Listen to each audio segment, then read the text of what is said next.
All right. It says we're live. So, welcome from the crossroads of America, a talk show about guns, politics, or anything else that crosses my mind. We'll answer questions from the audience, either in the chat or by email at rickslifeasiseeit at gmail.com or spottedrick at gmail.com. I have a Patreon page, PayPal, and all that other stuff, all them links down in the info section below. So that's where we're at. I mean, we're just coming in. People are starting to come in. First in, as soon as I went public, was Kevin in New York. So he was first in. That was about over an hour ago. Then who else did we? Then of course we got Gun Loving Grandpa. Then Sabrina's here. People are just starting to trickle in now, so we're getting there. Let me introduce my panel so far. We got New York Outcast. How you doing? Doing well. Thanks for having me. Thanks for joining us, everybody. Yep. And we got the one and only Kingpin. Always a pleasure, sir. Thank you very much for having me. Yeah. Were you high up on the top 10 of Gizzard Gary's guests on his show? Yeah, I think I was number 3. I ended up missing like 2 months worth of shows because of my work schedule here in 2020, or I'd have been higher up on the list. I always like Gizzard's a good dude, and I really like doing the Friday show with him. It's always a lot of fun. Okay.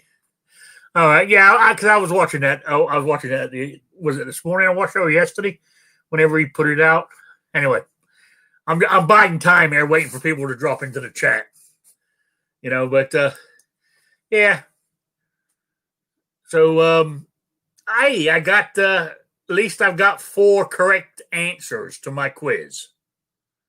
But, that it took me 2 weeks for you guys to get it together. So at least there's 25% chance of those 4 people winning, which is good. Anyway, I'm going to start off with my second thing. My second thing there. I don't know if anybody noticed.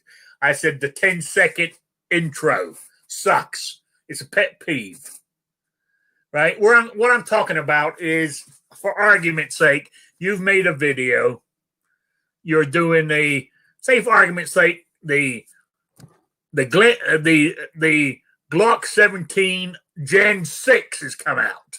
So you put that in the title. Then that's in the title. I'm looking at the title. Oh, am I going to watch that? I read what it says. I click on it. Then you get the person coming up, going, say, holding the Glock box. Guess what I got here? Then it goes into his intro of his show. Then he starts his presentation after the intro's gone. That really pisses me off because I already know what's in the box. You said it in the title, for fuck's sake. Yeah, I can't. You understand where I'm coming from? I hate all that stuff. Peeve I have. That's all. I'm right there with you. Bigot doing that. Don't get me wrong. I got nothing against people that do it. I mean, against them personally. It's just the idea of it. I mean, a bad one for doing it is Guns and Gadgets. Jared. I love the guy. He's a great guy. He really is. I met him a couple of years ago. And, but he done one today. He said, he puts down the title, what he's talking about. Then he does that sort of like, oh, guess what the ATF is doing? Then the intro comes and he starts. I already know what you're going to talk about because you already told us in the title. I think that's done, 2 reasons. And one, it kind of puts it like a TV format, which some people like, I think. And another reason I think people take that route is it burns up time. So I know. You're getting more time on the views and things like that. So therefore, you know what I'm saying. So I mean, don't get me wrong. I said I understand why they do it. It's just a pet peeve of mine. I quit watching videos when people do that. Like Jared, I didn't unsubscribe from him, and when I still got the bell notified. So when he puts out a video, I'll click on it, watch it for 30 seconds, thumb it up, and then stop because I don't he runs his mouth too much. I get it. I don't have anything against the guy, nothing at all. I'm just talking about the way he does his channel. He talks too much and babbles too much, and like you said, plays the ad here, 27-second intro, and all. I'm not interested in watching that kind of stuff. No, I agree with you.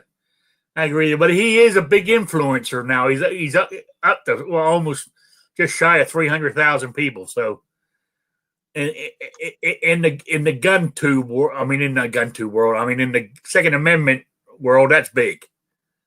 You know, For the most part, I found that he's accurate.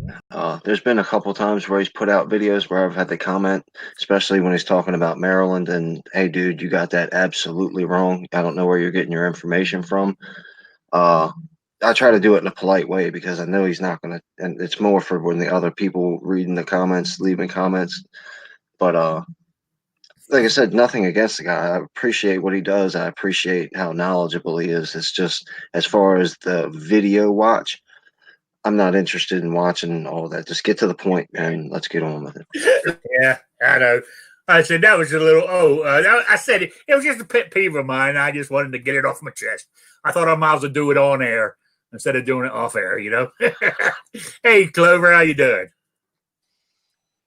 So you're saying you don't like any of my videos too? That's what you're saying, basically. No, I watched your video today on the Model 68. Was it? Yeah. Oh yeah, I watched it, but I already knew what people were going to talk about because you put it in the title. Well, there's a reason. There's a reason for that, and it's not for you guys. So for the people that you got to realize that when we're out here and we're creating content, 90 some odd % of the views that we're getting are people that are not subscribed to the channel. So what does that mean? That means that we have to be really careful when we have our thumbnail and our title and when the video starts, that we reaffirm that all of that matches up.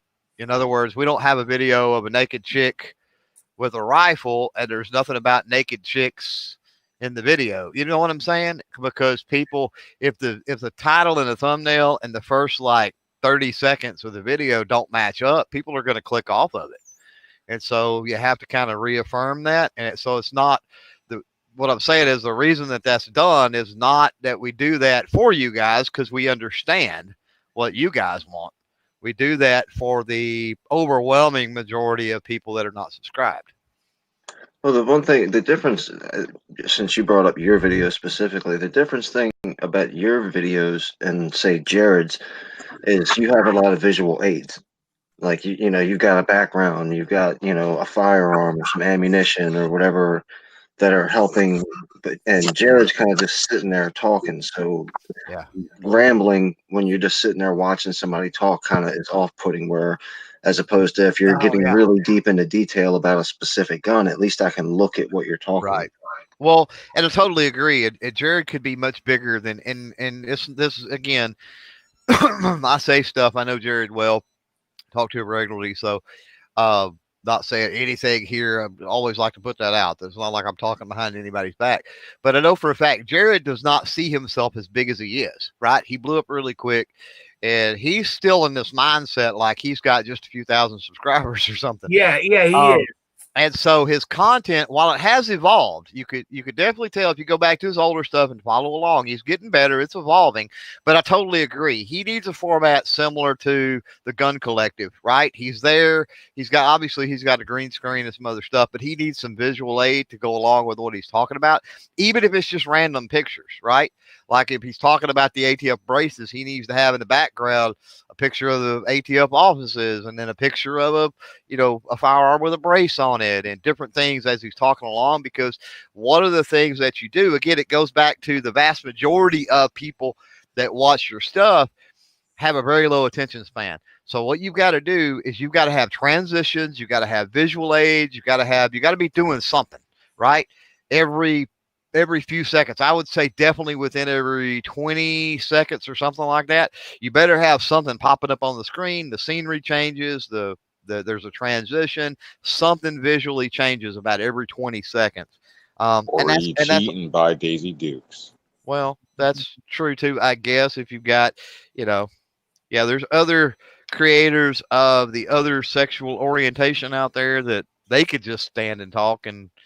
But even then they don't do it. I mean, look at Liberty Doll. If you watch her stuff, she has little visual aids and she puts little movie clips in here and there that are funny and different things along the way. And I think as Jared blew up and wasn't really expecting it, and so he hasn't spent months or years honing the art of creating content to kind of get used to all that things. But his stuff, I think his stuff is getting better. Oh yeah.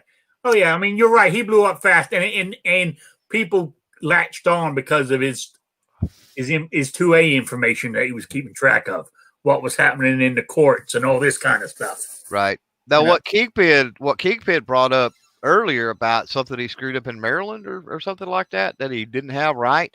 One of the things, and I've gotten cross with Jared several times, he cites his information and he double checks and all this other stuff, and I get that.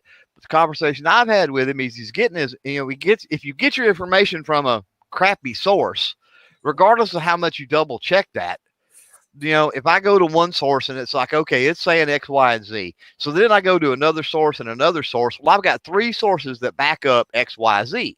Well, here's the problem with some of that information. If you don't understand the flow of that information and how it goes out, the second and third place that I went to verify the first place, maybe they got their information from the first place. You see what I'm saying? So it wasn't 3 separate instances. It was just one that did it and 2 that picked it up. And you go, well, I got 3 sources. Well, no, you don't really have 3 sources. You only got 1, and that source is incorrect. So it could still happen, and you got to be careful with that. And it's why it's really important, I think, for these people that are the 2A, that talk about 2A news and legislation and the courts and all of this other stuff. And with the courts, Jared does a much better job. He's got pretty good connections with GOA and some of this other stuff, and he does a much better job with courts than he does with various state level legislation. And I think it's because he's utilizing national sources for state level information when he should be going to the state level organizations specifically and trying to get the information that way. Okay, makes sense. And again, not picking on Jared. There's a lot of creators out there that do the 2A news stuff that are doing the same type things. Oh yeah, I agree with you.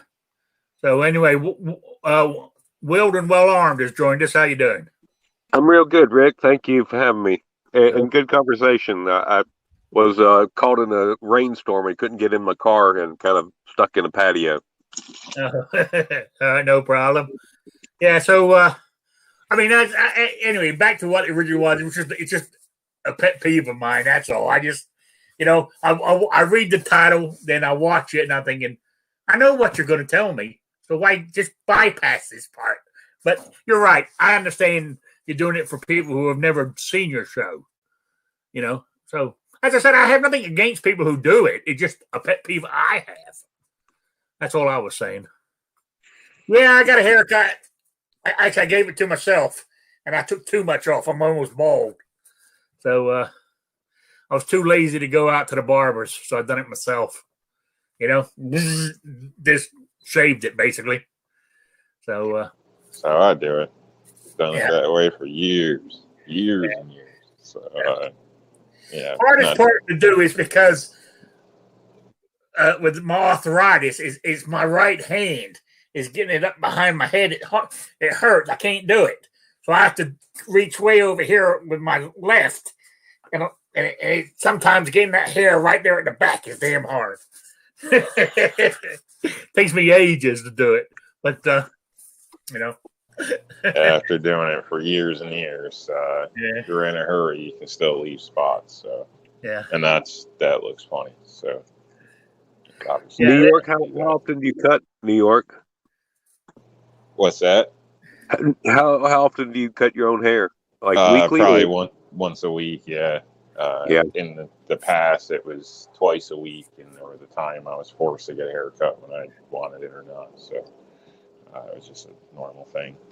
Yeah. But, yes, ever since basically teenage years after that, I went through a little phase where I lost pencils in my hair and things like that. After that, it was all quick and easy, so I can be up and out the door. Yeah, I just say that somebody noticed it's real short, and it is. It's all gone because the other day it was all sticking out here, and that's why I cut it.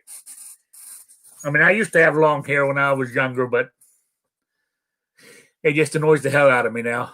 I'd rather just go in the shower, wash, be able to wash my hair. Don't even have to dry it because there's no hair there now. Just go right top of my head, and I'm good to go. Then especially if you use the 3-in-1 or the 5-in-1, the shampoo, body wash, conditioner all in one. Hell, cut your shower time down by half. Oh, I'm going way off topic here, but anyway, so we're getting people in here, and let's go back to my main topic. And what I'm saying is, I understand the Hunter Biden thing, but I personally feel Trump should just back off of that because I don't think it's going to win him any votes. So just let it go and go on to something that's more important, in my opinion. I mean, because it's Hunter. You've got people saying that the big guy or the chairman is Joe Biden, but that's third-hand information. Again, you know what I'm saying? So it's all about. There's no point keep bringing up his son. His son's not running for president. I don't know if it's correct, but sorry, go ahead. I don't know if it's third-hand information. Bobolinsky's first-hand in the middle of it. He came right out and said yesterday or 2 days ago that the Bidens were mixed up in all of this kind of stuff. Joe, Hunter, Jim, the whole spiel. That's not that guy's directly involved with all. Yeah, and he had direct knowledge of it as well. But what I'm saying, okay, let me rephrase that. Well, we've only got 12 days left. You really think it's going to make a difference now? I think so. I think there's people out there that look at, especially children, when it comes to abuse. That's something that fires people up. Honestly, that fires me up. If I didn't already dislike Joe, I would now.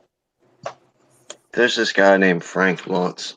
Maybe if you watch mainstream news, you've seen him on like CNN, and he's a Democrat strategist and pollster, and he's been doing these, I guess you could call them Zoom calls or whatever, after debates and after rallies and different stuff like that. Focus groups is what they call them. And most of the people that he's getting in there are Democrats or independents or what you call the undecided voters. So it's not like it's full of Trumpers. And a lot of those people are watching these new, like he had one the other day after the debate, and a bunch of the new stuff came up, and they were like, look, I can't vote for Joe Biden because of this kind of stuff. I don't like Donald Trump, but he has shown this, or I'm just not going to vote at all. So as dumb as it sounds, and as much as I hate to hear the argument about the middle ground and the undecided, there's still a small fraction of those people left. But the big point is the Democrats that aren't psychopathic, that learn these new things and are like, wait a second, that's not what Democrats are supposed to be like. Yeah, I mean, I think of all the whole thing, I think the debate, the most damaging thing to Joe Biden was the fracking issue at the end when he got him on the oil industry, that he's going to end it. And I think that hurt Joe Biden more than anything else. Well, the most damaging stuff that's come out of that laptop, nobody's talking about, and that's, I'm not going to say it because I don't want to get your channel in trouble, but Jeffrey Epstein type of stuff, if you know what I mean. The smaller, less old versions of adults being on those laptops. Yes, some very bad images. Yeah, but I mean, but unfortunately, I mean, look how many Democrats have voted who might have wanted to change their vote. Yeah, but releasing that vote early. Remember, get out there, vote now, vote early, vote twice. There was also there was also a real crazy email on. I'm gonna try to say this in a coded kind of way.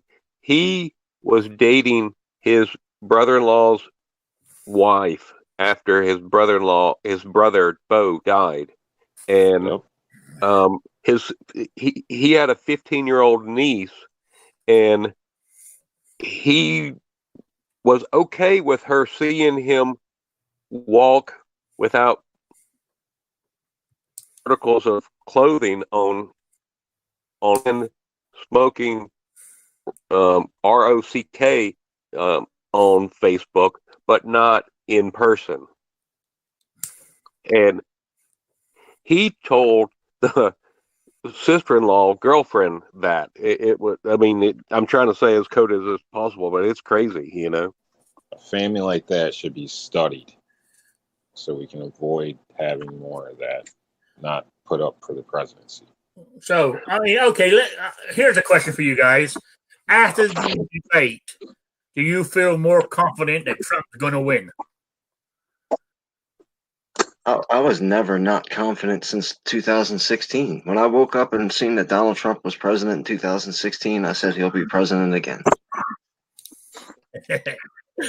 I stayed awake. I never went to sleep. I stayed awake until I knew he won. Then I went to bed. Then I walked into the. You know, I don't know if people remember. Used to go to that diner in Rhode Island. There, I walked in there that morning, singing "Super D." That, you know, what a wonderful day. He told me to get out. But anyway, you know, there's something else going on this year that hadn't gone on in the past.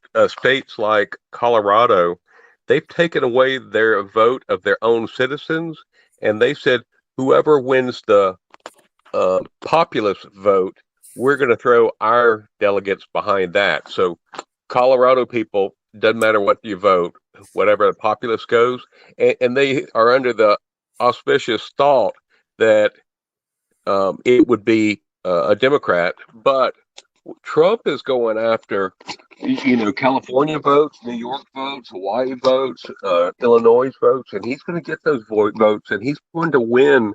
I'm predicting the populist vote as well this time. So those states that threw in their lot behind the populist vote are going to be very surprised.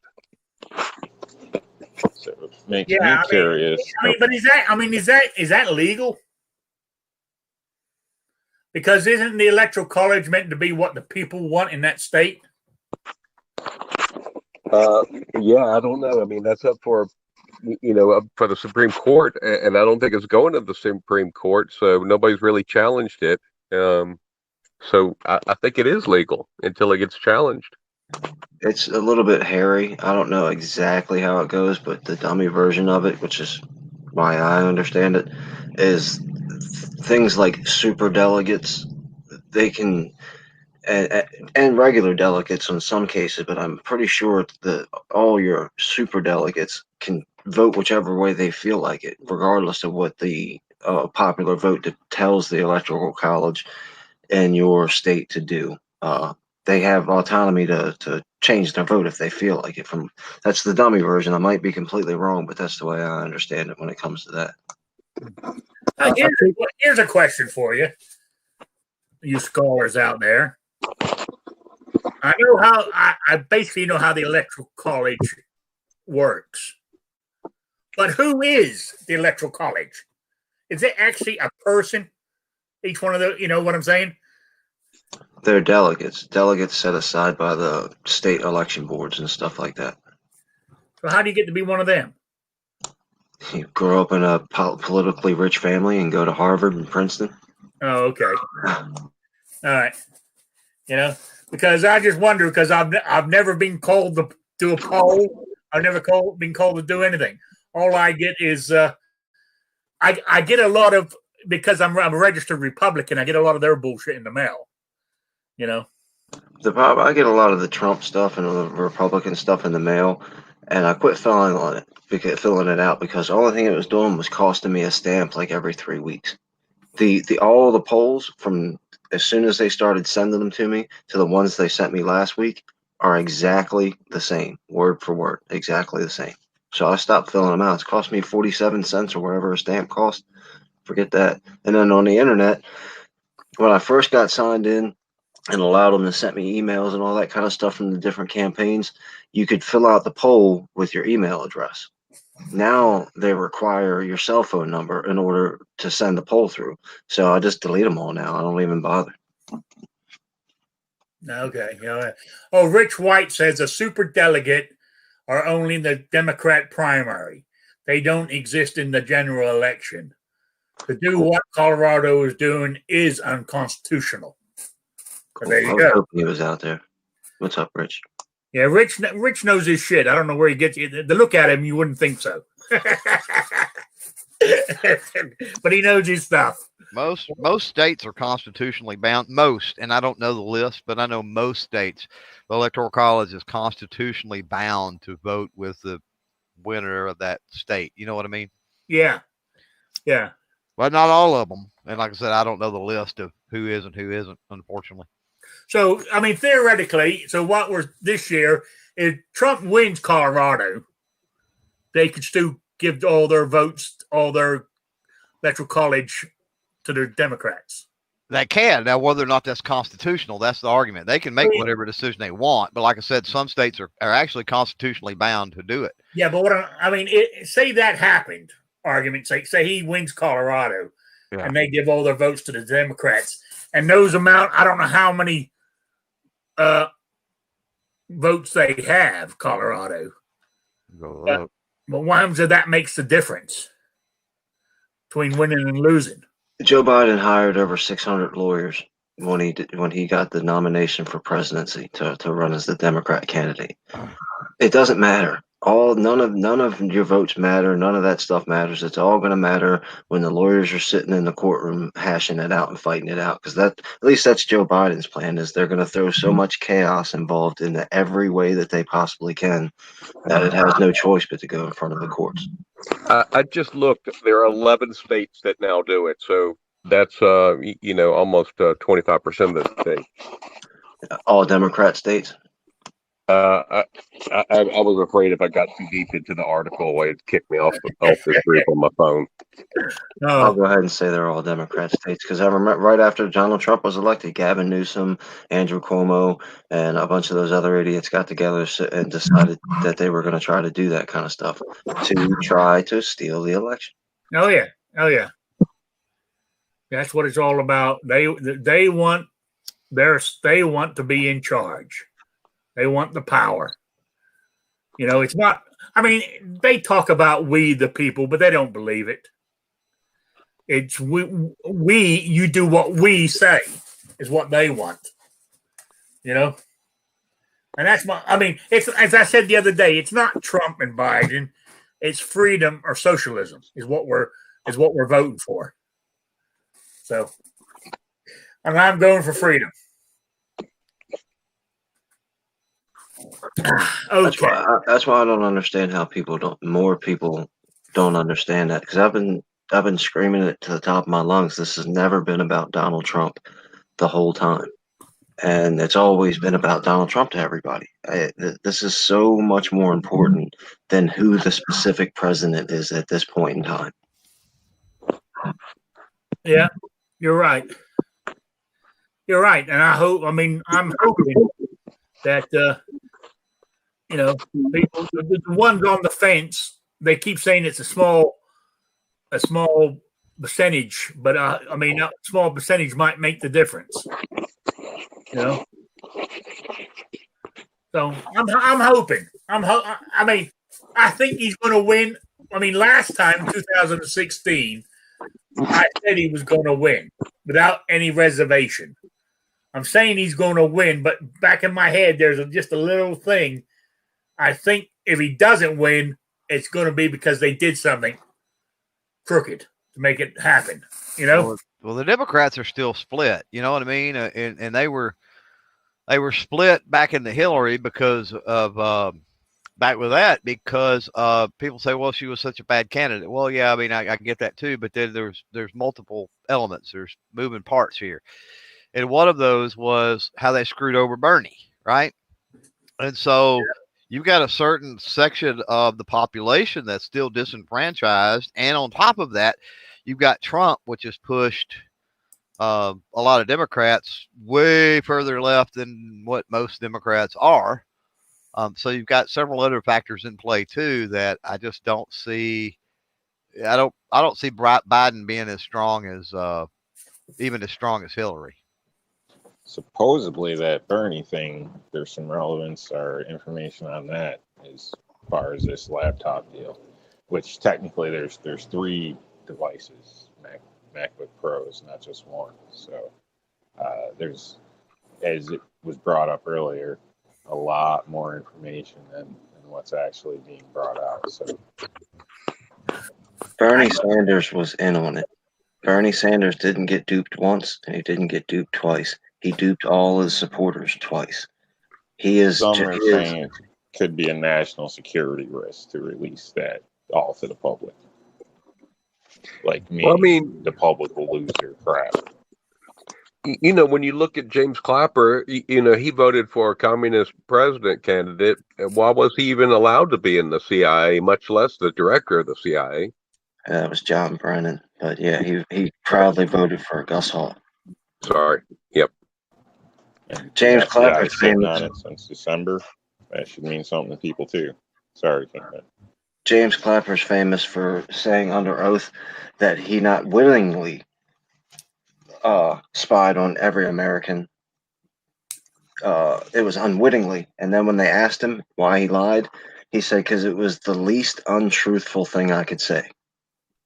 That was his answer for why, when they caught him in a lie, they said, why did you say that? Why did you lie? He said, that was the least untruthful thing I could say. That doesn't surprise me. That doesn't surprise me. But there was something I was gonna. What the hell was it? It was on my. I was gonna say something before you carried on with that. Oh damn!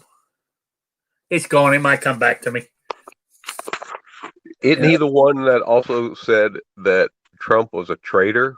I mean, that's pretty strong words too. Yeah, that was John Brennan on with Rachel Maddow. He said that he was nothing short of traitorous. And Rachel Maddow said, well, if he's traitorous, that means he's a traitor. And he was like, no, I didn't call him a traitor. She's like, well, you said he was traitorous. And, you know, he wasn't expecting her to push back on that. Yeah, I was quite. Yeah, what he was expecting, what she would normally do is go, yeah, he's a traitor. I mean, she was the biggest, you know, Well, the other side, person going. Both sides do that. Both sides. I mean, whether we use the term traitor or whether we use the term racist or whatever it is, both sides are guilty of applying things that don't apply and overreacting and name calling and all that stuff. I don't know how many times, you know, I've heard whoever it might be, and so-and-so's a traitor, so-and-so's a traitor. You know, a lot of that depends on intent. You know, if you've got a different perspective of the country, how do you think what you think would help the country and stuff like that? There's no traitorous intent behind that, and same way with, let's say, racism. I mean, there could be no racist intent. I mean, if I was to say, well, I'm going to go out and help the black urban community because they're economically challenged. You know, people could go, oh, you're a racist for saying that black people are economically challenged. No, it's not. That's not what I'm saying at all. I'm recognizing an issue in a certain community where that is the case, and the economically challenged portion really has nothing to do with the color of their skin. It's just an unfortunate circumstance that's the way it is, and so that's where I'm going to help those people with that problem. But I could still be called a racist for making that statement. You see what I'm saying? Yeah. But I tell you who should have been done for treason or being a traitor. Was it John Kerry?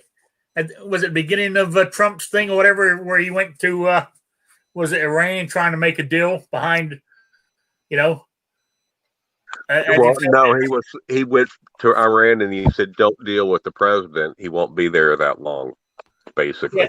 Yeah, I mean, that to me is traitorous. I don't know that it's traitorous, but it's certainly undermining. There's certainly circumvention of power. There's definitely something going on there that before we even get to the traitorous part, there's definitely levels of that wrongness that apply there for sure.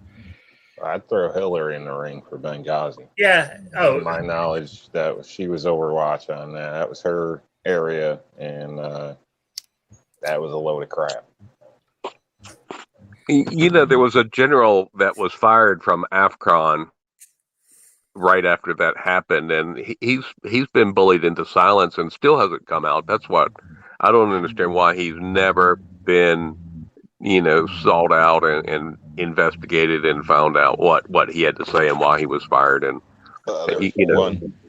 there was one there that could hear the action close enough that was going to disobey orders and got everybody to round up, and basically somebody flew in and removed him, and he's been gone ever since.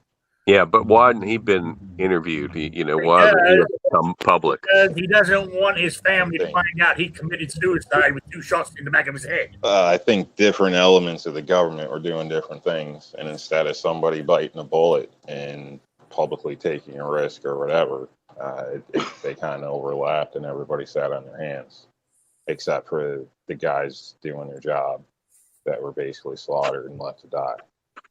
Right.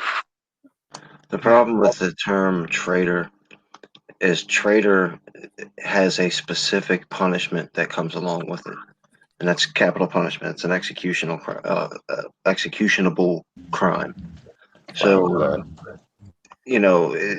as much that's where words start to matter. If you're when you're talking about Hillary Clinton and the Benghazi thing, you'd have to say that you are willing to execute her for her mishandling that. Now, if you have evidence that she purposefully set up these people to get slaughtered, yeah, that's an executionable crime. If she just sucked at her job, then I can't necessarily say that she should be executed for that. Imprisoned, yeah, but executed, that's why the term traitor, especially when you're talking about government officials and stuff, has a very specific meaning. Yeah. Knowing and not acting, I think, is well, I haven't qualified depending on the situation. I haven't checked in the last week, but Webster Merriam changed the definition of Webster to fit the woke use of it to, accuse anybody they want of racism instead of, actually discriminated against a race. Maybe they've gone and redefined traitor as well. Yeah, they changed that woke the day after Amy Tillen Barrett used a phrase in her hearing, and they went and changed it in the dictionary, where it showed that she was wrong. There's where your battle is, right there. The control of the language. Absolutely. And everybody that's a gun person can understand everything is an assault weapon now, and that's because we've allowed that term assault weapon to be ingrained in our society. Well, yeah, or weapons of mass destruction. AR is now a weapon of mass destruction. Yeah, we used we used the term assault weapon because it's become so ingrained.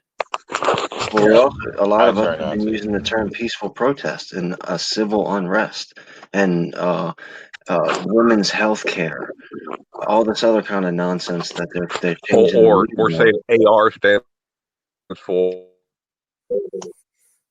We lost you there. Not rifle. Sorry. Is it or is it me? Nah, he was roboting pretty good. Okay. All right. So, Rich White said what Hillary did was dereliction of duty. It doesn't necessarily rise to the level of treason. I agree with that. When you go out and meet families on an airfield and tell them a bunch of bullshit in their face, I personally think just let the families have a moment with it. I don't know. I think you don't leave our people. You just don't leave people like that. Well, I think that was a big thing against her when she ran for president, was because of what she did. Well, there's a there's a word that linchpins traitor, and it's betrayal. It's to betray. And so anytime you want to call somebody a traitor, you got to look at are their intentions to betray somebody, or do they have some kind of other weird ulterior motives? Is it strictly betrayal, or is something else going on? And most commonly, there's money involved behind it. There's power. There's other issues other than the intent to betray. Yeah, I mean, in Libya, Gaddafi was completely under control. He wasn't the man he was 15 years earlier, where he was developing a nuclear weapon. Correct. He'd given up all his chemical weapons. He'd given up all his nuclear ambitions. He turned all his, I can't think of those words, but the spinners or whatever those are, contraptions that spin the plutonium. He did everything that the U.S. wanted, and he actually, since the Lockerbie Scotland flight, he hadn't done any major terrorism either. So, for Hillary to take him out and spin her fault. Well, I think that I don't know if Guns of Barbecue was done or he was bleeping out there. I think we got to go back and we've got to look at Saddam Hussein. I think that a lot of the dominoes you've seen fell as a result of going in and taking out Saddam, who we should have probably left alone.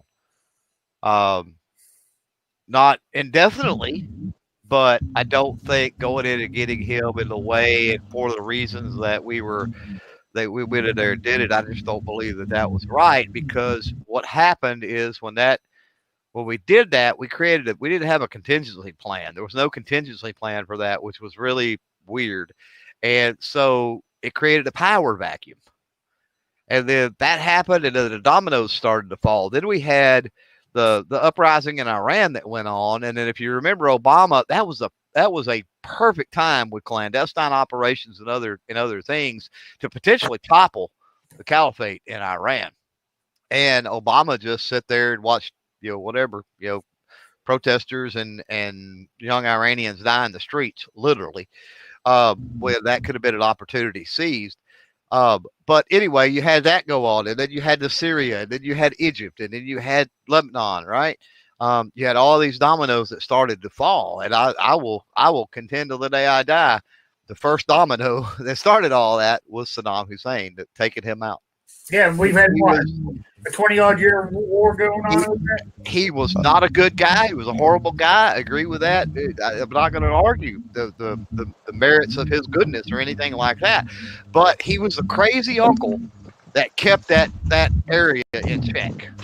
And once they took that out, like I said, there was a sucking vacuum, and it everything else happened as a result, in my opinion.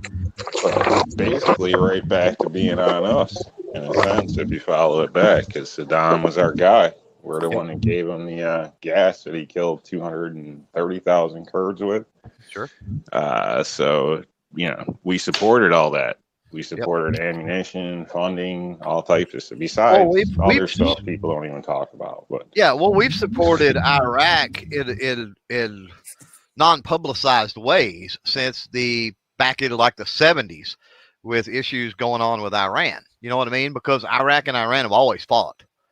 And so we helped supply, you're absolutely right. We helped supply Iraq and helped in a lot of different ways with Iraq, just to help them keep Iran and subsequently the other countries, other nations in that area in check.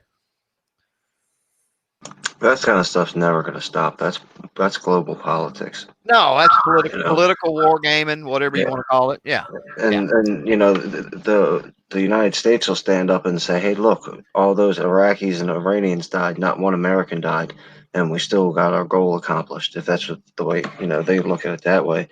Gaddafi was killed for one reason, and he was trying to mess with our money. He wanted to unify the Arab states and start selling and buying oil on the global market without using the American dollar. So any politician, I don't care who it was, if Mike Pence would have had him killed, anybody in the world that messes with the petrodollar is going to get eliminated, and that's what happened to Gaddafi. I hate Hillary Clinton. She shouldn't have did it. He warned her not to do it, but it doesn't matter who the Secretary of State was. Betty Crocker could have been the Secretary of State, and she would have killed the guy. We spend many years influencing other places on a regular, to the point where a lot of people can't stand us in some of the organizations or whatever. Influence. That doesn't work. You don't play ball, then you get hammered. Then we rebuild. Then we hand the keys to somebody that will play ball. Oh yeah, I mean, we try to force ourselves on the people too much. Well, the Americans right now, that's why I say no other country actually matters. If China disappeared today, we'd have about 5 or 10 years worth of turmoil, and we'd be fine. If the United States disappeared today, the world would go into a fifth world country immediately for the next 1,000 years, because it'd be a whole bunch of people like China and Russia and North Korea trying to run things. America having troops in everybody's closet all across the world is what allows the world to operate. America having this giant pretend economy that of money that will never and has never existed, and being able to throw it all over the planet is why the planet still spins. If that stops, it's all over with. If the American economy, which face it is the global economy, stops, and people realize that the money in your pocket is absolutely worthless, everybody on the planet will suffer for 1,000 years. Now, if the politicians did see it that way, what would the cost justification be? To lie to us, to let people die, to do what? What would the limitations be? Well, I mean, yeah, they should have limitations. The problem is they don't have limitations because there's no way to hold them accountable. And we like the new Mustang. We like the new Marvel movie that just came out. All of this other kind of stuff. All of that exists because of America's economy. If America's economy popped and people realized that it was nothing but pretend, no more cars. Forget getting gas. Everything that you depend your life on is based on that dollar bill that's in your pocket. You're right. You're right. The dollar does keep the world going around. The scary part is it's not even the dollar that does it. It's the conception of the dollar. The fact that when I hand you $1 for your hat, I'm giving you equal or greater than value for your product. We're making an exchange freely between two people. I think your hat's worth $1. You think your hat's worth $1, and we can trade. If I hand you that dollar and you say, "Well, I need 50 million more of those for my hat," and I'm like, "Yeah, but your hat's only worth $1." Yeah, but your buck is worthless to me. I need 50 million of them. That's where once that agreement gets broken down, we're in a whole world of trouble. Yeah, you're right. And under Biden, that could easily happen. That's what I'm afraid of. He gets in, our economy is going to crash. We're going to go into a depression. And it's going to be a slow haul out if we ever do get out of it. Our taxes are going to go up. Our gasoline prices are going to go up. When the Democrats were in charge, we were paying, in Rhode Island, I was paying over $4 a gallon, which is outrageous. Now gallons are down to around 2 something up in the Northeast, I think, and under Biden, it'll go right back up, if not even higher. Well, gas is a touchy subject for me. I'm perfectly fine with $2.50 to $3 range because I know a lot of people that are working when gas is in that range. And right now, seeing it under $2, it's for the extra 50 cents or even $1 a gallon. I would gladly pay that with all the other people that are out able to work and make a living and do other things. that would be a concession I would be willing to make, because just seeing too many people suffer. All the overall thing, I mean, we heard, if you were around, if you paid attention, the right, the media, the everything else, demonized Obama and demonized Obama and demonized Obama about the recession, this and this was bad and that was bad. And I'm not going to sit here and tell you it was great, because it wasn't. But you know what? We made it through 8 years of that. So to say that America is not, and we're talking about the rank and file people and hardworking Americans and everything else, are not able to make it through, you know, a difference in shift of power when it comes to party or something like that. I don't know. I view that as short sighted. I think we're stronger than that, and a lot of times I think that it's a situation where if we go into uh, a situation to where we have that, it could bolster us, right? It can embolden us to the point that more people the next cycle will get out and vote, and potentially put into these political seats people that will turn things around and will at least partially erase what the previous administration has done and that sort of thing, and kind of set us back on a path. It's a pendulum at the end of the day. I think that relates right back to the gas thing. But I mean, if the Democrats get in and they do what they say they're going to do, i.e., get rid of the filibuster, i.e., pack the courts, and do all this, no, we'll never get back in. I think so, but I mean, just like the political promises that they make, we talked about this the other night somewhere, and I can't remember where. How many times do you hear politicians make promises that don't come true? And it's not because the vast majority of promises that politicians make don't become true because they don't give a crap or they don't want to do those things. They, good or bad, right? What they promise, they don't come true because they're not able. They're not an all-powerful dictator. We still live in a representative democracy, and with the balance of powers and everything else in play, they're not able to do all of that.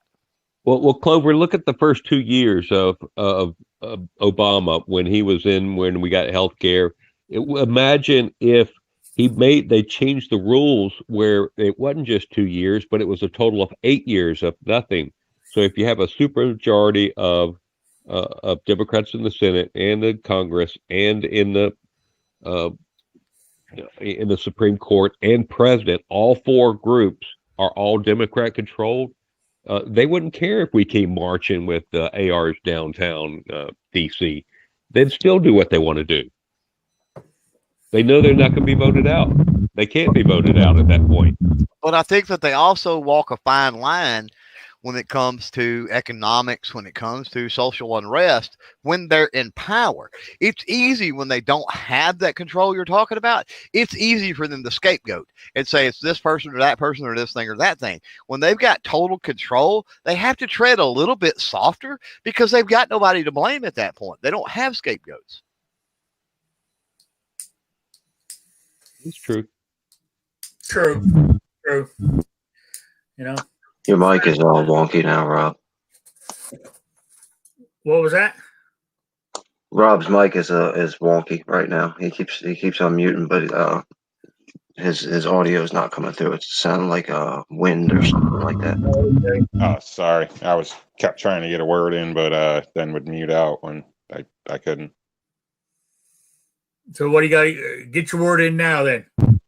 I was in a state. She's like 3 things passed, but back to the gas thing. That bugs me too, and honestly, I am upset because gas here in New York never goes down. Like they say, everybody talks about dollar something gas. We don't see that here.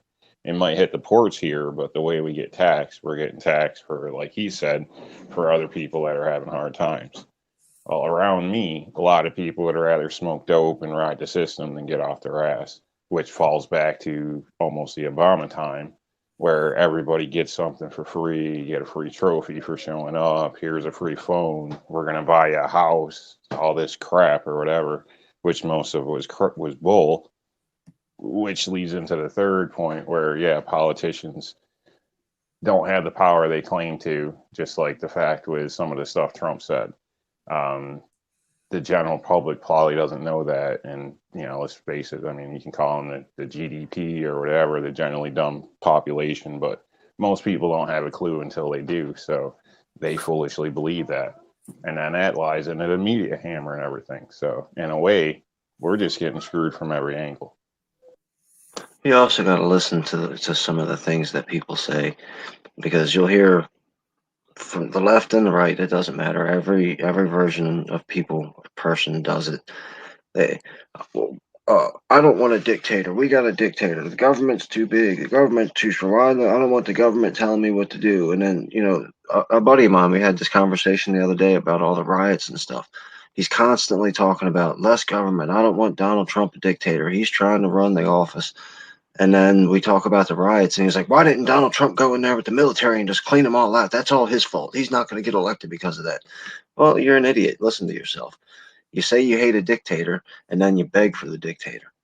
And it happens constantly, in all kinds of different topics.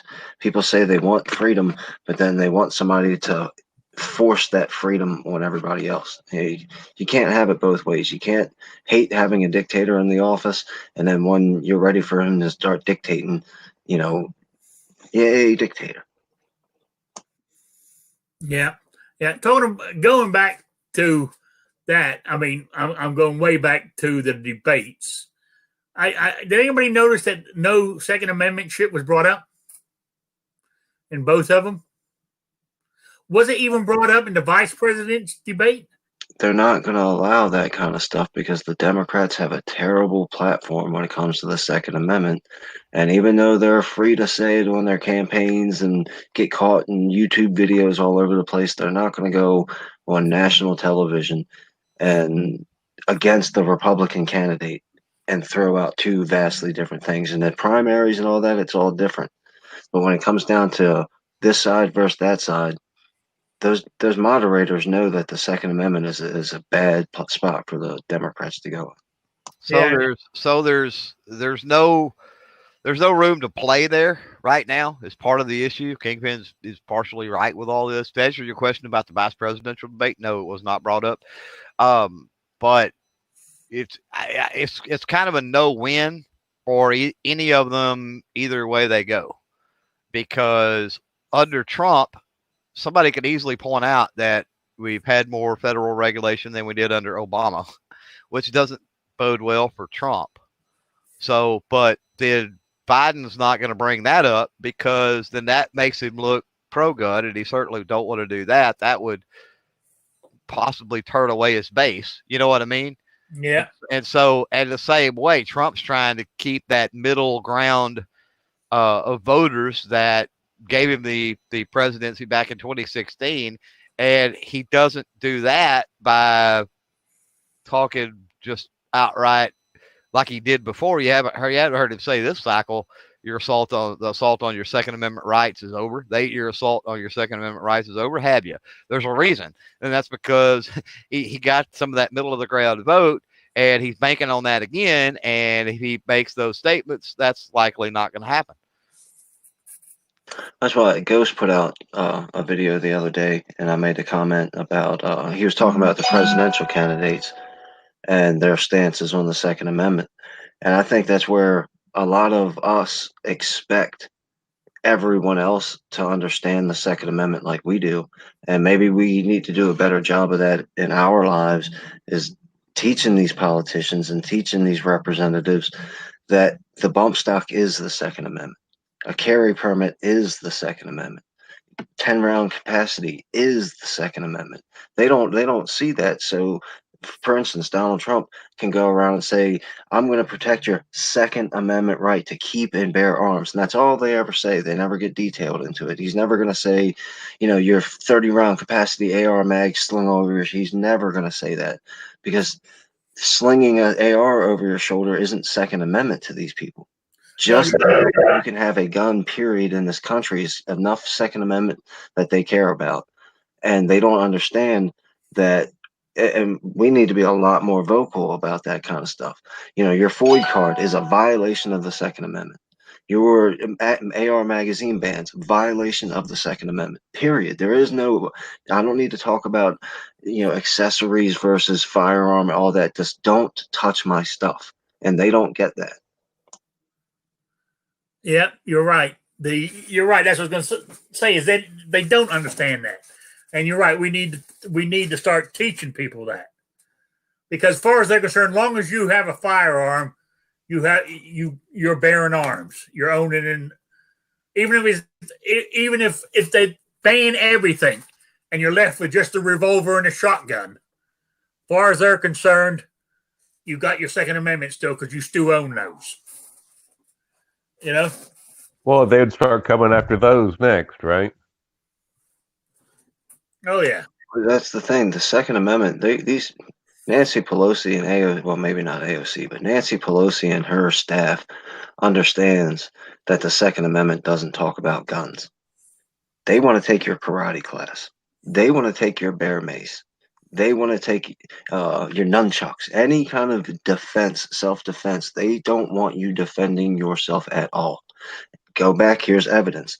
The Chicago Police Department, during the beginning of the Rona and all the riots, put out a statement and basically told, I don't remember word for word, but the quick synopsis of it is they said, if you're going to be robbed, just surrender. Give everything up. Don't fight back.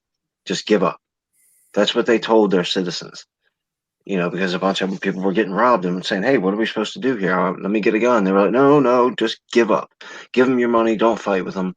That's what they want. So when they take away the Second Amendment, don't expect to send little Johnny to his karate class. Yeah, good point. Clover's dropped out because the Second Amendment rally is starting at 4 p.m. Eastern. I don't know if you guys are going to watch it or not, but just wanted to mention that. I had been putting the link for it in my chat box. And let me do it again if anybody wants to go over there. There we go. What I was going to say, it's 4 o'clock anyway, so let me do my quiz real quick. And then and the quiz was for the, for the patches and the playing cards. That's a good one. Taking you 2 weeks to get it, but I finally got 4 correct answers. And the question was in the books written by Douglas Preston and Lincoln Child to do with Special Agent Pendergast. I wanted to know what his personal sidearm was in every book except for the very first one. And I wanted to know what the pistol was he used in the very first book called Relic. Well, the very first book, Relic, what he used was a Colt Aconda. I think was it 45 Colt Aconda double action, I think. That's what it's got written down here. Plus his personal sidearm was is that pronounced Les Bear? Government Model 1911. And that was the answer I was looking for. And I got 4 correct answers. And so let me get my random picker here and hit the draw button now. Let's see who it is. Sabrina won it. My God, that's going to cost me a fortune to send it there. But I'll do it. Hey, Sabrina. Congratulations. Yeah, so Sabrina, you're the winner. So you will be getting that in the mail. I more likely won't mail it until after the 1st, because when my paycheck gets here. So I just wanted to let you know, but you are the winner, and it will come to you. So congratulations. So, all right.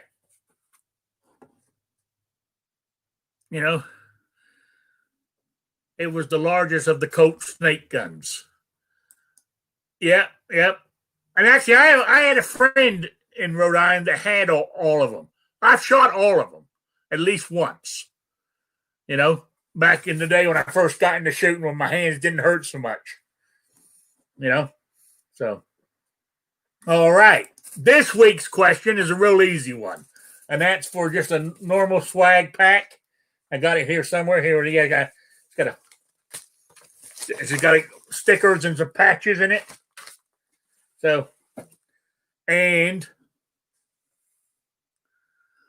this one's got to do with the good old show, Walker, Texas Ranger. I want to know what gun he used. Because what I got here is I want to know what gun he used. And the gun he used was a stand-in for some other gun. You don't have to answer that, but I want to know actually what gun he actually used. And the second part of this question is, you've got mail. I want to know what in June 2018, the Texas Department of Public Safety adopted a gun for all Texas Rangers, and I want to know what it is. So, what gun did Walker, Texas Ranger, use in the TV show? And what is as of June 2018, what gun did the department adopt as its official service firearm? Email me at rickslife@gmail.com or spottedrick@gmail.com. There you go. That's it. So, you guys want to carry on, or you guys want to go watch the rally? I'm with you, man. Whatever you want to do. Yeah, I'm fine if you want to continue on or something. Me too. Okay. I'll stay on for a little while longer. My cats aren't circling yet, so one of them's asleep on the floor right here. I got to take him down to the groomers. He's getting so many knots. I mean, I brush him every day, but he's a 30-pound cat, and he sleeps in this box that is so small. How he gets in it, I don't know. But he twists and turns and everything. And why he's twisting and turning, he's a long-haired cat, his hair is getting all twisted. And it gets knotted. And it's a real pain in the ass, I tell you. I can't keep up with it. So I'm going to have to get him shaved. Unfortunately. I got a question for you. We can run it through the panel real quick. And I'm kind of developing the question off the top of my head, so you can add to the question or take away from it as you hear it. But what would be, if you could pick one gun law, one obviously pro 2A law, to pass nationally, what would it be? Would it be, say, for instance, national reciprocity, the ban on 10-round limit, ban on, full auto, whatever. You know what I mean? Like we got these stupid laws, and they're not all going to change overnight, but a national reciprocity would be the one I would do.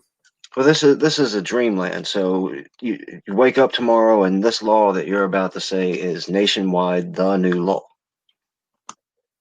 That we can carry in any state we want. Concealed. I mean, I can understand you can't go walking around New York City with a gun strapped to your hip. It would definitely just freak everybody out. But if, but be able to carry in every state in the union would be my, top priority on gun laws.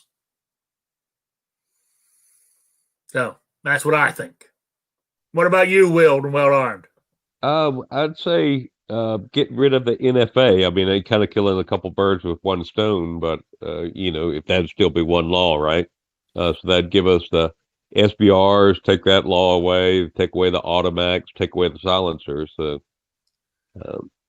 all the stamps is what I'm talking about. So getting rid of the NFA for the $200 stamps and the background check. Yeah. Oh, yeah. I mean, getting rid of. I mean, if there was a bill to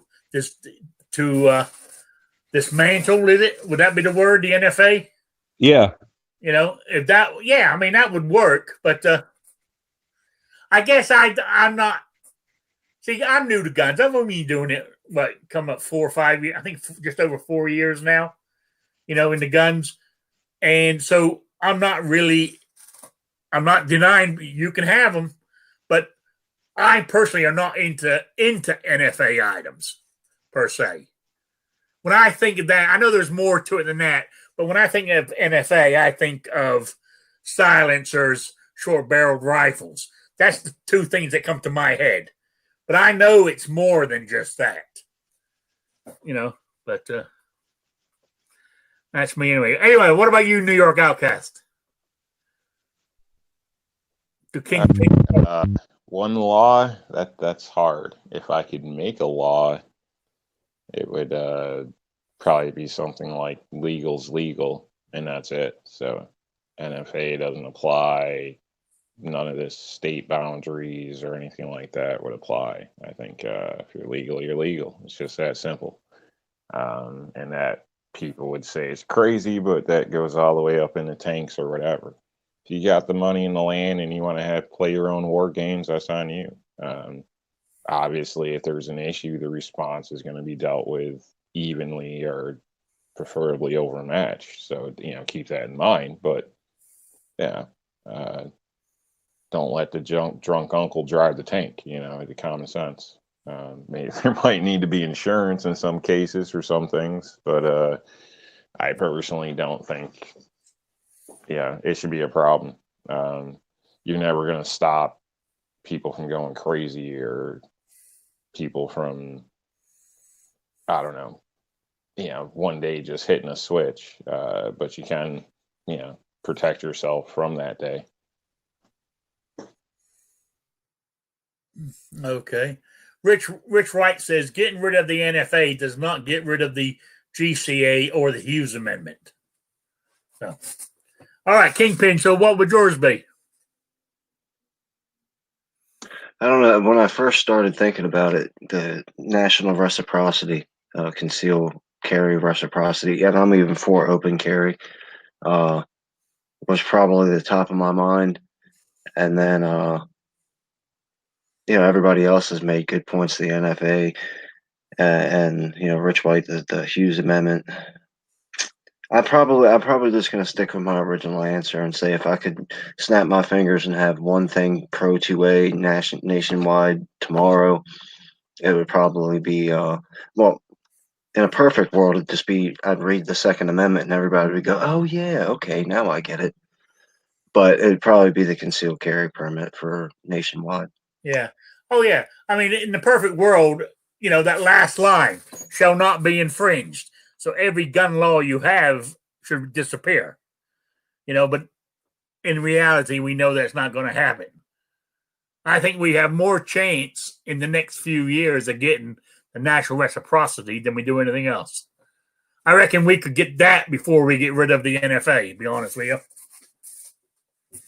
Yeah, I mean, right there, one reporter asked Trump if he'd sign the bill, and he said yes. And I remember Mitch McConnell specifically, they asked him about the red flag law in the Senate, and his answer was, we're not going to pass any bills that the president won't sign. Yeah. And so if those two conversate, now they're both, you can't trust them 100%. Definitely, you can trust Trump a little bit more than you can trust McConnell because McConnell's an ingrained politician and Trump is Donald Trump. But just going by what they said, if he will not sign the anti-2 bill and Trump said he would sign the pro-2A bill, maybe that should be one of our main focuses at the beginning of 2021 is, hey, you said this, we're holding you accountable, let's get this done. We're not leaving here until something happens. Okay. Once again, if we're going to give them the seats, that's why they lost all the seats last time. That's why all these seats go Democrat, Republican, is because they all promise everything that you want. And then when they get in there, they don't do none of it. So we give the other side a try. And they promise, and they don't do nothing, so we kick them out and put the other side back in. So do you think we're going to win the House back? I think it's a pretty good possibility, yeah. I'm more I'm more leaning toward adding seats in the Senate than exactly flipping the House. Obviously, we'll keep the presidency, and I think that we're going to add seats in the Senate, and I think we'll add seats in the House. I just don't know if we'll go full majority there or not. And that's where the snag comes, because if the Democrats do hold the House, no pro-gun bill will ever get passed. And that's one of the problems with the way a lot of people vote is there's a lot of people that jump in on the Trump train that are still going to vote Democrat down ticket. They're just going to vote for Trump. You know, that's the unknown, because even though you see people waving signs Democrat for Trump and, you know, blacks for Trump, Latinos and all these other kinds of lesbians for Trump, are they still going to vote Democrat down ticket and just vote for Donald Trump, or are they going to go full red wave, MAGA wave, or what? Yeah, but there are also Republicans that vote cross ticket down ticket, you know, that are going to vote down ticket this time. Yeah, I was just talking about the specific, you know, hardcore Democrats that have flipped over to start to support Trump. You know, I think that their down ticket is still the wild card, because we're only going by what they say about Trump. They haven't said, you don't hear a whole lot of interviews when they're talking about their local representative. It's, hey, what do you think about Trump? There are a lot of people that are just pissed off. So I'd say, you know, all those down ticket issues are going to be 50-50. You know, I think they're going to cancel out each other. I don't think so. I think whoever gets the majority is also going to get the majority of down ticket. Sorry about that. Plus, there will be people that just vote for president and leave the rest unknown because they haven't done any research. Yeah, true. We, but I'm going to. I said normally. I mean, I just cannot. Even if I like somebody right now, I could not vote for them if they're a Democrat. Even if it was my brother running or sister running, I wouldn't vote for them if they were Democrat. No, it's the platform. That's why I keep saying it's not about these people. It's about what they are or not going to do. Yeah. And that's just, you know, the harsh reality of, you got to look at actual results. You know, one of the things that nobody's really talking about is all these governors. That's that's going to be a big political switch, because I think a ton of these Democrat governors are going to get bounced out on their heads. I hope so. They need to be. I mean, you listen to mainstream media and you listen to Hollywood and all this kind of shit. You know, I really don't understand them. I really don't. Did you guys see Legally Armed America last week? Or no. This past week?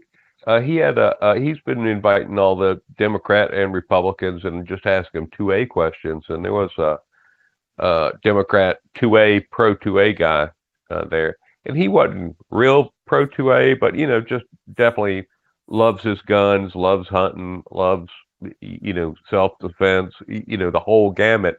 But he wasn't strong.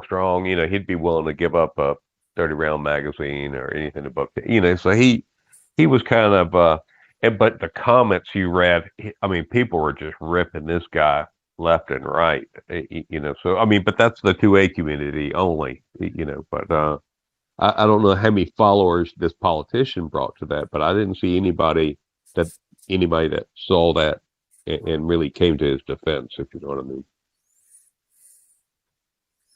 Yeah. So no, it's unfortunately I'm down to. I mean, they can say what they like, but if you go to the Biden-Harris website and you read what they're saying, that is their platform.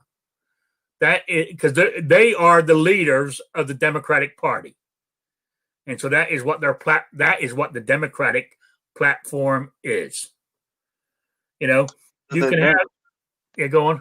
They've never lied about what their platform is. Like, you know, we always like to say that they were quiet and they were sneaky about going after our guns back in the day. No, they weren't. They were not.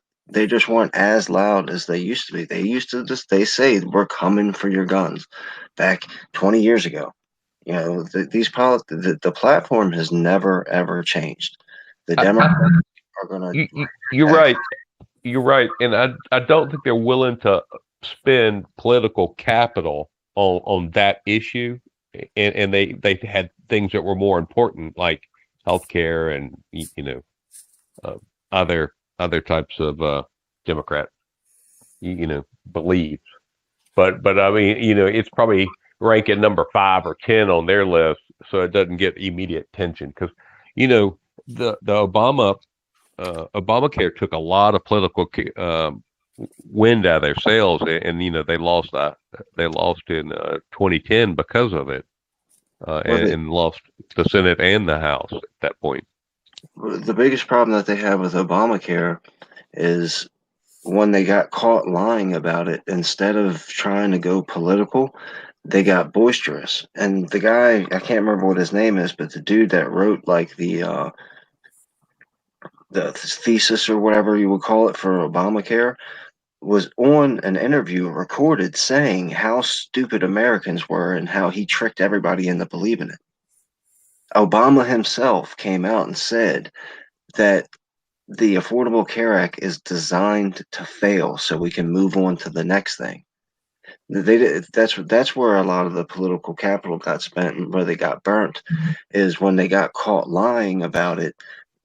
They basically gave everybody the finger and said, "What are you going to do about it?" Yeah, which goes back to what Trump said the other night. What they're playing is socialized medicine. That's what they're after. Big government running it, controlling it. And Obamacare was built to fail as well.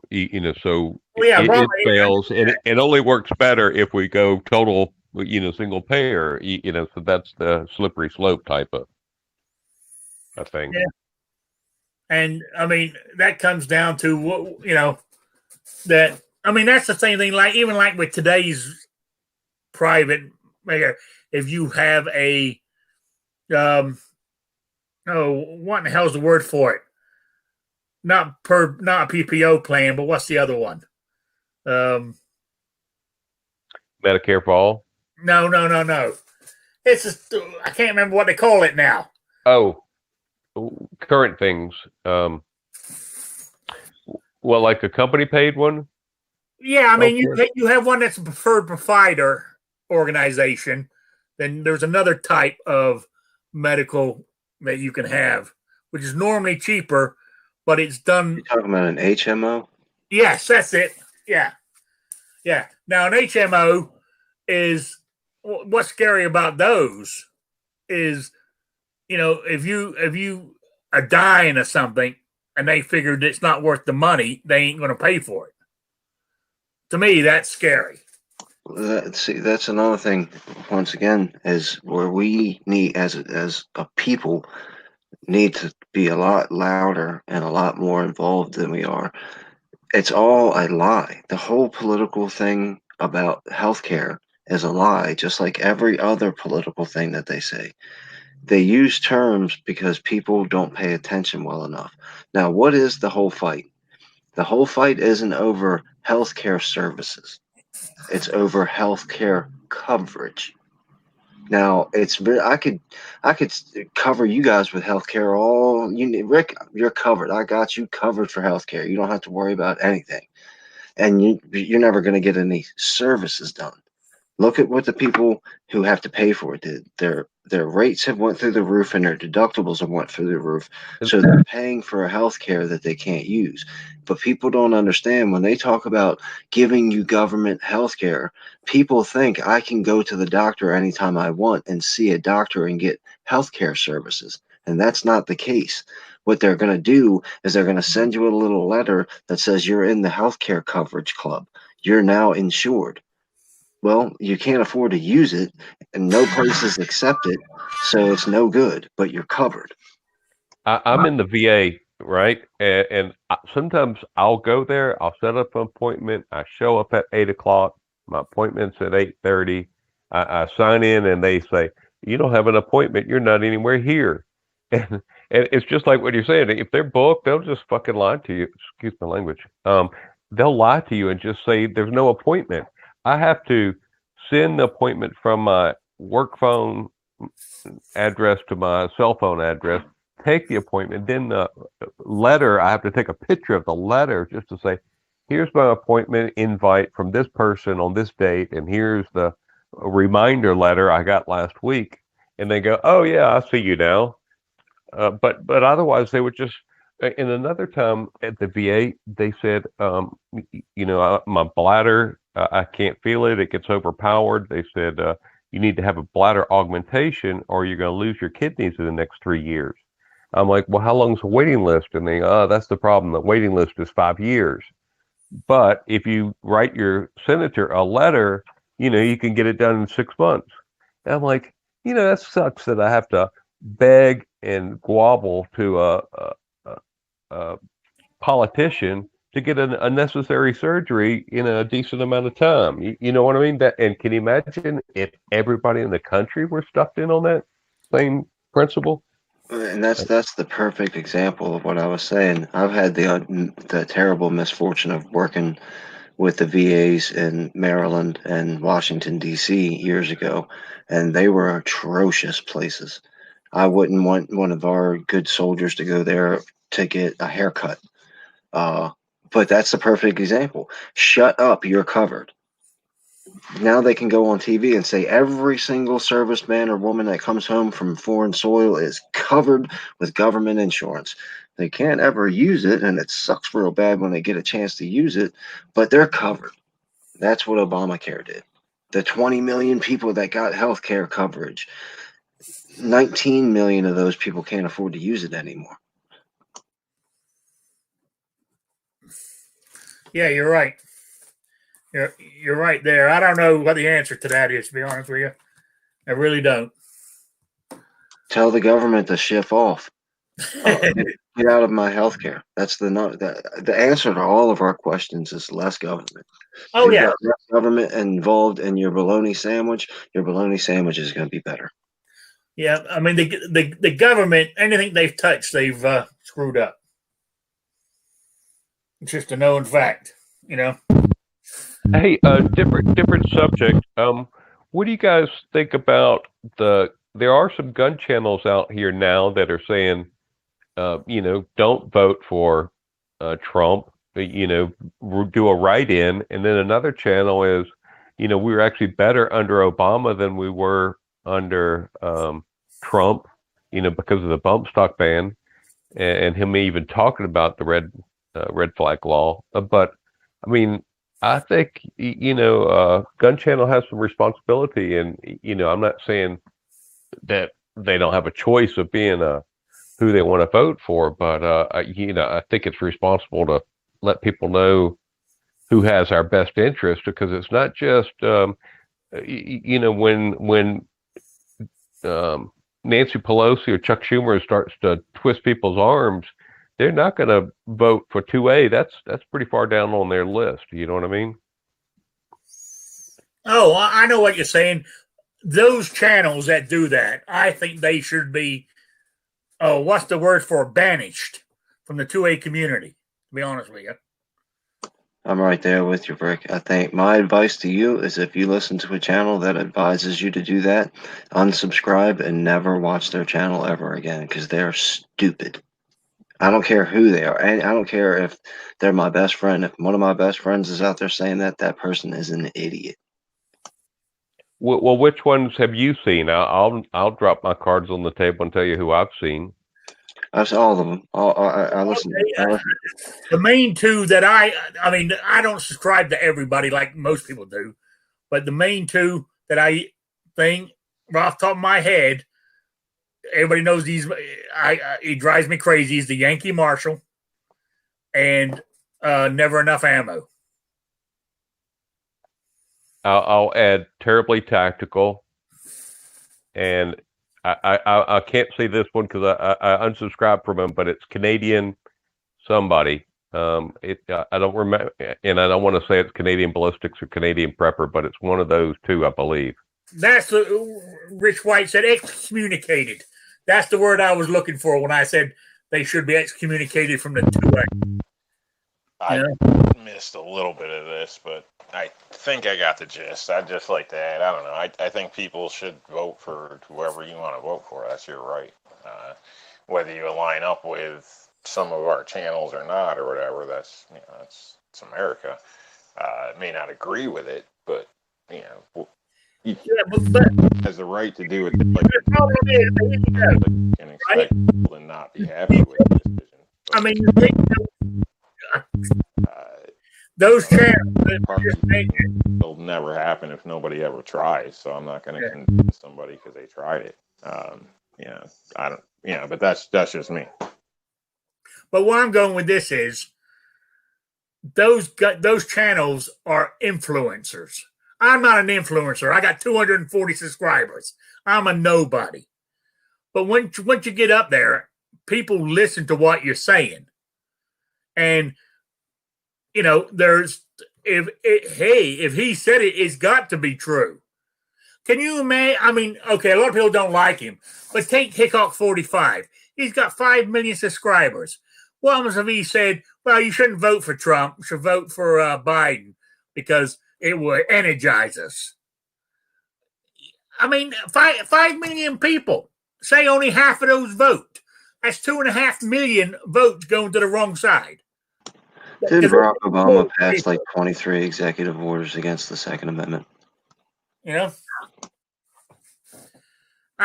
So you got to watch what you say when you're that big because you're influencing people, literally. That's why, we get all pissed off when football stars, basketball stars, film stars start getting political, right? They should just stick to what they do. But people are influenced by them because how big they are, who they are, I agree with Rob. You have the right to say whatever you want and vote for whoever you want, but I also have the right to call you stupid for it. Yeah, of course they have the right to vote who they want and say what they want, but they can say what they want, but they need to.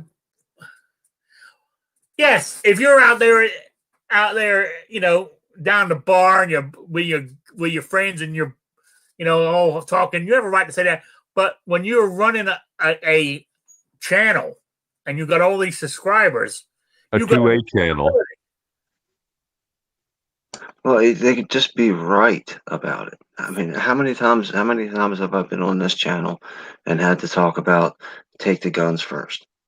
How many times have I had to talk about the red flag law? How many times have I had to talk about the bump stock thing? Donald Trump has not done hardly any damage whatsoever to the Second Amendment. It's just not true. You're just wrong when you're saying stupid things like that. E. Honda says I would say that is okay if you're in a state that will go Biden no matter what you do.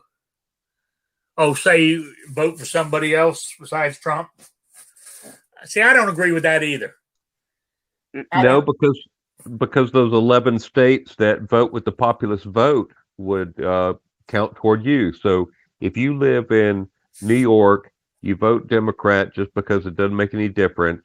Well, then now you just voted for Colorado to vote with that populist vote. So 25% of all the electoral colleges are going to vote with the popular vote just because of that. You could make a difference being in New York and not voting with the populist. See, now, E. Honda's out of Colorado. That's where he lives. So, yeah, Colorado might go Biden.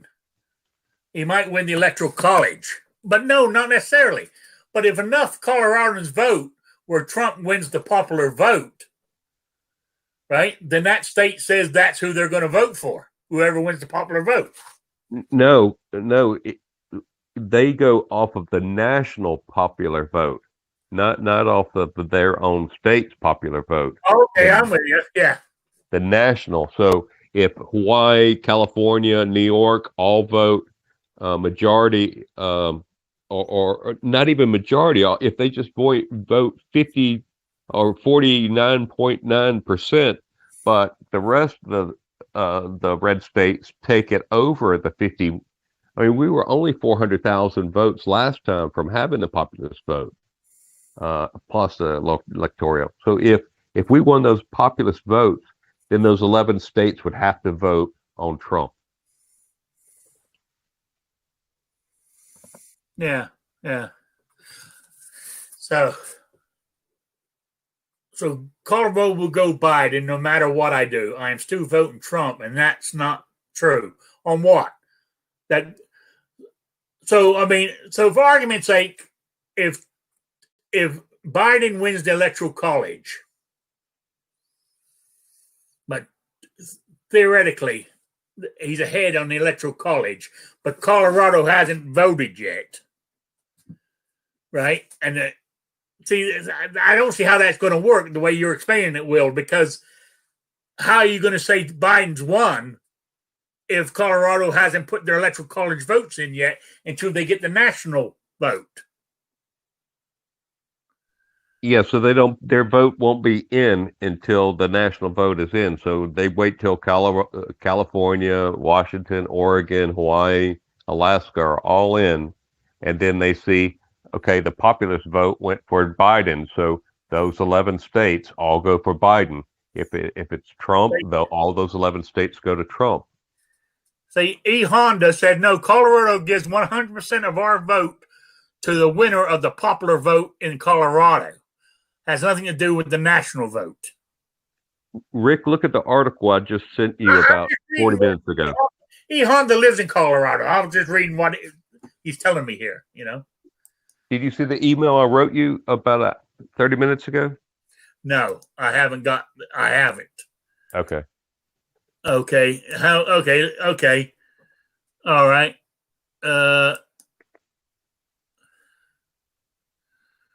I couldn't read it because if I opened it, I'd lose. I'd get kicked off of this live chat. Okay. I mean, what am I meant to be looking at here? From Willed and Well Armed, there was an article I sent you. There's an article about Stacey Abrams. Yep, that article. Okay. Now that's a big article for me to read right now while I'm on air. Okay, never mind. It is. I mean, it's a long article per se, but but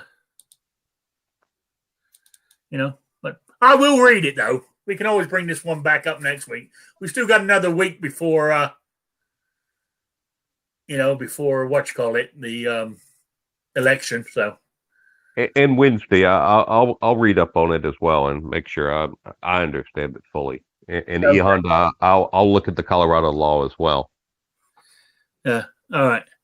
So anyway, I'm going to start winding this down because my damn cat, the big one, woke up, and the first thing he does is come over here and scratch my leg. That means he's ready for dinner. So that means he's getting hungry. And I'd rather him eat his food than eat me. That's my one fear, is if I die, they're going to eat me. You know? They will. If they're trapped in the house with you for too long, you bet your bacon they will. Well, look at the bright side. It'll save money on a casket and all that kind of stuff. True.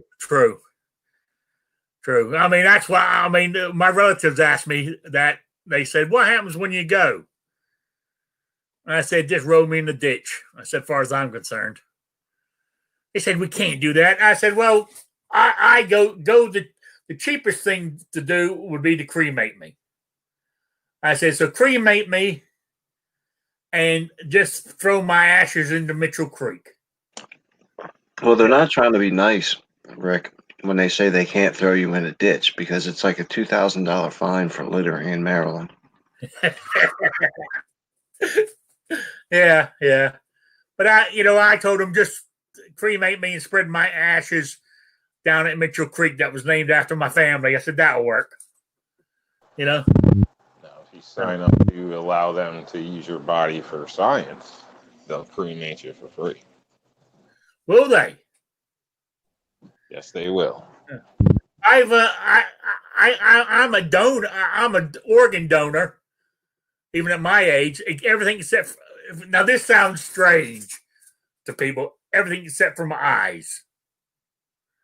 I don't know why. Just think about donating my eyes just for sending children out my back. I don't mind doing everything. I don't know why it would. I'll be dead. It wouldn't matter. But I don't know. Just a weird thing I have, Was it that 90s movie? I think there was a 90s movie out where lady's husband donated his eyes or something, and there was some weird stuff going on, or nobody knows what I'm talking about. No, I don't remember that. I remember where the guy got somebody else's hand and murdering people. Yeah, there was something like that with the Yeah. So, anyway, let's start winding this down because the whatchamacallit's going on, and Eric Pratt's speaking now, I believe, over on the rally. So, New York Outcast, you got any plugs or shout outs? No, just thanks for having me. Quick question: does the mic sound okay? Yeah. I'm on my third mic now, so my last cheap sets I don't think we're cutting it. So I know what I forgot to talk about. I might have to bring it up Wednesday. Is the California assault weapons ban? That judge Benitez, he outwitted him again. He's taking it all the way to trial now because they wanted to dismiss it. He goes, no, we'll go to trial. With an actual 12 jury people sitting out there. So That's the thing the Democrats fear the most is the ballot. They talk about Roe versus Wade and abortion and drugs and all that. Put it on the ballot, but they won't. They won't put should we ban abortion on the ballot because they know they'll get destroyed. They won't put should we ban the Second Amendment on the ballot because they know they'll get destroyed. Yeah. Oh, Rich White just said from Colorado's Secretary of State website, under current Colorado law, each presidential electoral must vote for who received the highest number of votes in the Colorado's general election. So that means who wins in the state, the way I read that. But anyway, Kingpin, any shout outs or plugs? No, man. Thanks for having me. Good times. Go check out the 2A rally so we can make fun of it later. Okay. Will and Well Armed. Any plugs or shout outs? Hit your mute button. There we go. Yeah, I have a third polymer gun. It's Walther CC PPQ Q4. I did this morning. It's my third polymer gun in a week and for 3 weeks straight. And I promise I'll get away from these polymer guns back to my steel frame guns from now on. Okay. You own all those guns? Yeah. Wow. Okay. I just you always seem to have guns. Yeah. I got more. Okay. All right. All right. I mean, do you like using that what they call that red dot on there on your last handgun I saw? I do. That I was comparing the difference in that Glock with a 6 MOA red dot, how fast it is compared to the Walther, and how that 2 MOA, how slow it is, but how much more accurate, pinpoint it is. So yeah, to be honest with you, I didn't watch it all. I just happened to see that part, So. And then that 3.5 is the Canic that's kind of in between them. So I while shooting them, I didn't really think about it that way. But if you look at the targets, all three targets really show the size of the dot. Well, actually, that's a topic I'm going to talk about on Wednesday. Because there's a learning curve too to use those from going from iron sights to using that kind of red dot, right? Or what do they call it? RMR, what do they call it? Yeah, I think RMR is I think the brand name from Trigicon. I might be wrong. I'm not sure what the generic term is, except for red dot. But is there a 3-digit abbreviation for red dot? I don't know. Couldn't tell you.